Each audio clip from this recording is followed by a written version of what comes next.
ಇನ್ನು ಮುಂದೆ ನಿಮ್ಮ ನೆಚ್ಚಿನ ಧಾರಾವಾಹಿಗಳ ಫುಲ್ ಎಪಿಸೋಡ್ಗಳು ಸನ್ ನೆಕ್ಸ್ಟ್ ಆಪ್ನಲ್ಲಿ ಮಾತ್ರ. ಏನ್ ಮಾಡುದಪ್ಪ?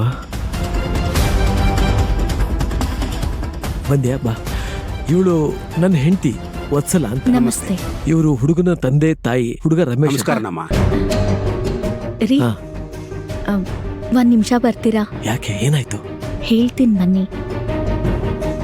ಆಯ್ತು ಅಪ್ಪ, ಮಾತಾಡಿಸ್ತಾ ಇರು. ತಾವೇನ್ ಮಾಡ್ತಾ ಇದ್ದೀರಾ? ನಂದು ಪ್ರಾವಿಷನ್ ಸ್ಟೋರ್ ಇದೆ. ಏನ್ ವತ್ಸಲ?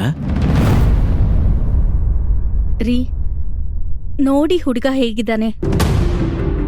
ನಮ್ ಗೌರಿಗೆ ಯಾವುದ್ರಲ್ಲೂ ಸರಿ ಹೋಗಲ್ಲ. ಯಾಕ್ರಿ ಇಂಥ ಹುಡುಗನ್ ಹುಡುಕಿದ್ದೀರಾ? ನನಗೂ ಹುಡುಗ ಇಷ್ಟ ಆಗ್ಲಿಲ್ಲ ವತ್ಸಲ, ಆದ್ರೆ ಏನ್ ಮಾಡುದು? ಈಗ ಹುಡುಗನ್ ಜೊತೆ ನಮ್ ಗೌರಿ ಮದ್ವೆ ಹೇಗ್ರಿ ಮಾಡೋದು?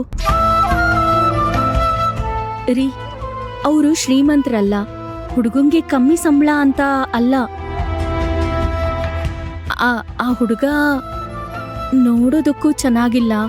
ಅವ್ರ ಅಪ್ಪ ಅಮ್ಮನ್ ನೋಡಿದ್ರೆ ತುಂಬಾ ಜೋರಿದ್ದಾರೆ ಅಂತ ಅನ್ಸತ್ತೆ. ನೋಡು ವತ್ಸಲ, ನಾನು ಮೊದಲಿನ ಜಮೀನ್ದಾರ್ ಚಂದ್ರಣ್ಣ ಅಲ್ಲ.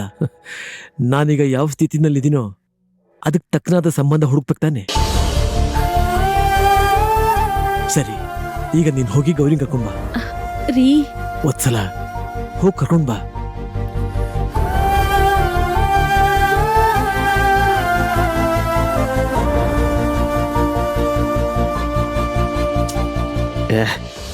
ಅಪ್ಪ, ಯಾಕಪ್ಪ ಇನ್ನ ಹುಡುಗಿ ಬಂದೇ ಇಲ್ಲ? ಹೌದು, ಹುಡುಗಿ ಇನ್ನೂ ಬಂದಿಲ್ವಲ್ಲ, ಕರೆದ್ಬಿಡಿ. ಹೋಗಿದ್ದಾಳೆ, ಇನ್ನೇ ಕರ್ಕೊಂಡ್ ಬಂದ್ಬಿಡ್ತಾರೆ. ಆಯ್ತು.